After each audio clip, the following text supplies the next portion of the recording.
Assalamualaikum warahmatullahi wabarakatuh. Perkenalkan, nama saya Fatia Nabila Naina dengan NPM 2408 1080 156. Pada video ini, saya akan menjelaskan program kalkulator statistika berbasis Python Object Oriented Programming atau POP yang saya buat sebagai proyek akhir untuk mata kuliah praktikum algoritma pemrograman. Nah, kalkulator ini mampu menghitung ukuran pemusatan, ukuran penyebaran, korelasi Pearson, regresi linear sederhana, dan koefisien determinasi dari dataset yang kita input sendiri secara interaktif. Nah, di sini saya membagi struktur program menjadi tiga komponen utama. Komponen yang pertama memuat kelas utama yang berisi logika-logika dasar dalam pengolahan data statistik, seperti menyimpan dataset, menghitung mean, median, kuartil, serta melakukan analisis korelasi dan regresi. Semua fungsi ini dibungkus dalam satu kelas agar terstruktur dan mudah untuk dikembangkan. Nah, komponen yang kedua memuat fungsi-fungsi validasi terhadap beberapa kondisi untuk memastikan program dapat menangani error dengan baik seperti input yang salah, dataset yang kosong, atau jumlah data yang tidak sama. Komponen yang ketiga menyusun antarmuka berbasis teks atau CLI yang memungkinkan pengguna untuk memilih menu, memasukkan data, dan melihat hasil analisis secara interaktif. Baik, saya akan menjelaskan komponen pertama terlebih dahulu, yaitu membuat kelas dan logika perhitungan kalkulator. Nah, langkah pertama yang saya lakukan ialah membuat kelas start kalkulator. Nah, kelas ini berguna untuk menyimpan beberapa fungsi. Fungsi-fungsi tersebut nantinya akan menjadi logika dalam perhitungan kalkulator. Fungsi yang pertama ialah definite. Definite berguna sebagai fungsi yang menyimpan dataset ke dalam atribut objek. Atribut objek di sini ialah self dataset Fathia yang saya simpan dalam dictionary, self regresi X, dan self regresi Y yang saya simpan dalam list yang nantinya akan digunakan untuk membuat model regresi linear. Lalu fungsi selanjutnya ialah fungsi membuat dataset. Fungsi ini berguna untuk membuat dataset sebelum menjalankan program. Lalu fungsi yang ketiga ialah fungsi menghapus dataset.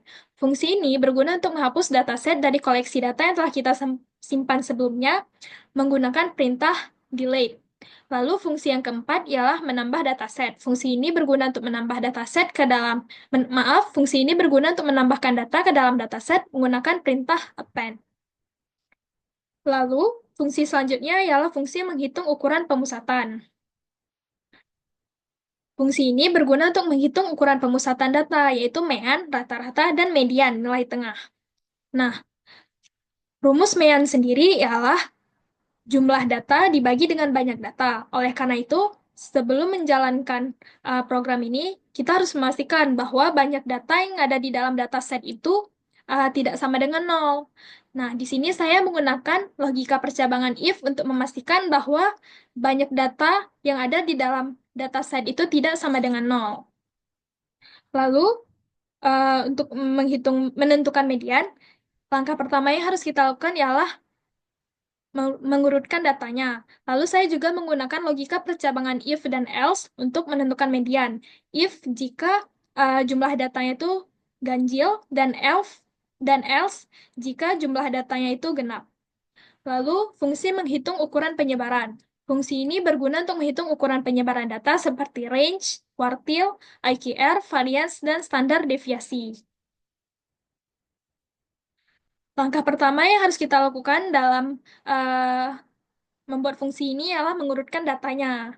Lalu, untuk menentukan range, saya menggunakan rumus nilai maksimal yang ada di dalam suatu dataset dikurangi nilai minimal yang ada di dalam dataset tersebut. Untuk kuartil sendiri, di sini saya menggunakan logika percabangan if dan else lagi. If jika jumlah datanya genap, dan else jika jumlah datanya ganjil. Nah, kuartil pertama dihitung dari setengah bagian bawah data, yaitu elemen pertama hingga sebelum nilai tengah. Oleh karena itu, di bagian tengah ini, saya menggunakan operator aritmatika pembagian bilangan bulat. Lalu di sini saya juga menggunakan logika percabangan if dan else jika datanya genap dan else jika datanya ganjil. Begitupun untuk kuartil ketiga. Kuartil ketiga sendiri prosedurnya tuh sama seperti kuartil pertama. Setelah kuartil pertama dan kuartil ketiga diperoleh, untuk mencari rentang antar kuartil atau IQR bisa dihitung dengan cara Q3 dikurangi dengan Q1. Untuk nilai varian sendiri, langkah pertama yang harus kita lakukan ialah eh, mendefinisikan jumlah sama dengan nol. Kenapa demikian? Karena jika kita set sama dengan nol, kita akan menambahkan nilai-nilai ke variabel ini nantinya. Nah, tanpa nilai awal, penjumlahan tidak bisa dihitung. Untuk rumus varian sendiri ialah eh, variabel jumlah dibagi dengan banyak datanya. Untuk standar deviasi, rumusnya ialah varians dikali dengan 0,5. Lalu fungsi selanjutnya ialah fungsi summary statistic. Fungsi ini berguna untuk memberi ringkasan dari perhitungan ukuran penyebaran dan ukuran pemusatan yang telah kita hitung sebelumnya. Ukuran penyebaran sendiri ialah mean dan median, dan ukuran pemusatan sendiri ialah mean dan median, dan ukuran penyebaran uh, range kuartil 1, kuartil 2, IQR, variance, dan standar deviasi. Selanjutnya ialah fungsi menghitung korelasi persen. Nah, fungsi ini berguna untuk menghitung korelasi antara dua dataset yang telah ditambahkan.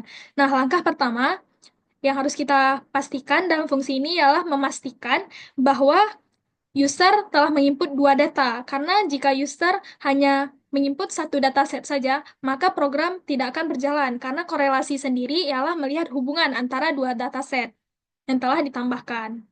Nah, rumus yang ada di sini merupakan implementasi dari rumus korelasi persen, yaitu sigma xi kurang x dikali yi kurang y dibagi akar dari sigma xi kurang x kuadrat dikali sigma yi kurang y kuadrat.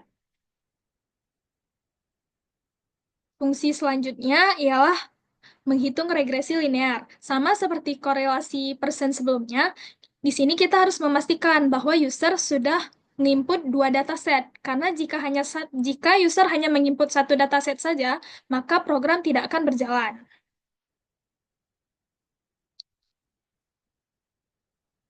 Di fungsi regresi linear sendiri, eh, terdapat slope dan intercept. Slope adalah koefisien regresi atau kemiringan, sementara intercept adalah titik potong antara sumbu Y. Titik potong di sumbu Y.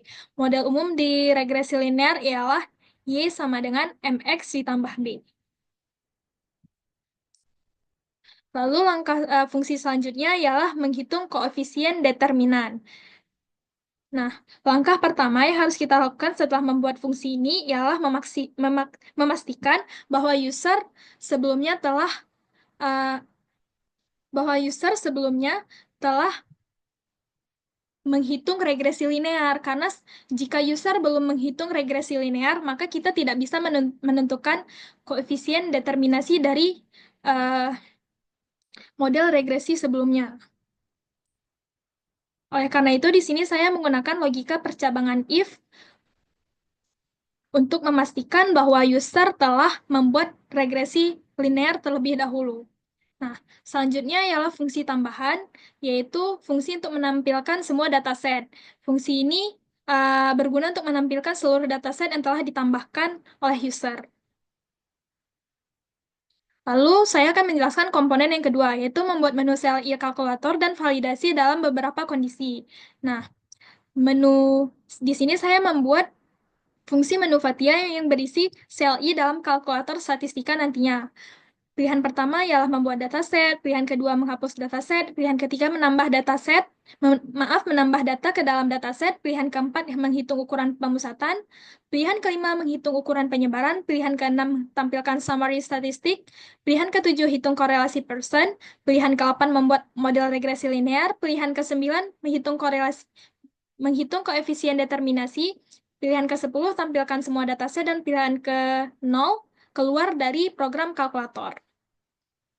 Nah, di sini saya membuat fungsi validasi pilihan, yaitu fungsi validasi ketika kondisi user input tidak valid. Nah, fungsi ini memastikan input pengguna fungsi ini memastikan pengguna menginput angka dari 0 sampai 10. Jika input tidak sesuai, maka pengguna akan diminta mengulang hingga valid. Untuk fungsi periksa dataset ini, ialah fungsi untuk menyatakan validasi ketika kondisi perhitungan dengan dataset kosong. Nah, Fungsi ini memeriksa apakah nama dataset sudah tersimpan di objek kalkulator. Jika tidak, maka akan ditampilkan pesan dataset tidak tersedia dan program akan mengembalikan nilai true sebagai penanda ada masalah. Nah, jika dataset ada namun belum memiliki data sama sekali, maka akan ditampilkan pesan dataset kosong dan program akan mengembalikan nilai true juga. Lalu, jika dataset tersedia dan berisi data, program akan mengembalikan nilai false sebagai yang berarti dataset siap untuk diproses lebih lanjut. Begitu juga untuk fungsi periksa jumlah data di sini. Fungsi ini berguna untuk validasi ketika kondisi jumlah data berbeda saat menghitung korelasi ataupun regresi. Lalu, fungsi periksa nama dataset. Fungsi ini memastikan user membuat dataset dengan nama yang berbeda. Lalu, yang terakhir, fungsi menghapus dataset. Fungsi ini merupakan validasi ketika kondisi user menghapus dataset yang tidak ada. Jadi, di sini fungsi ini berguna untuk memastikan bahwa user tidak menghapus dataset yang tidak ada. Selanjutnya, komponen yang ketiga yaitu membuat objek kalkulator dan jalankan menu interaktif CLI. Komponen ini merupakan lanjutan dari komponen sebelumnya. Di sini saya membuat fungsi menjalankan menu yang berisi pilihan-pilihan dari CLI sebelumnya. Pilihan satu yaitu menginput nama dataset. Pilihan dua, menghapus dataset yang ingin dihapus. Pilihan ketiga, menginput data ke dalam dataset. Pilihan keempat, menghitung ukuran pemusatan. Pilihan kelima, menghitung ukuran penyebaran. Pilihan keenam, menampilkan summary statistik. Dan pilihan ketujuh, menghitung korelasi persen. Pilihan kedelapan, menghitung regresi linear. Pilihan ke-9, menghitung koefisien determinan. Dan pilihan ke-10, menampilkan semua dataset. Untuk bagian terakhir merupakan pilihan 0 yang artinya uh, user memilih opsi keluar, maka program kalkulator statistika akan berakhir. Terima kasih telah menggunakan program ini. Mungkin segitu saja dari saya. Mohon maaf bila ada kesalahan. Saya akhiri. Assalamualaikum warahmatullahi wabarakatuh.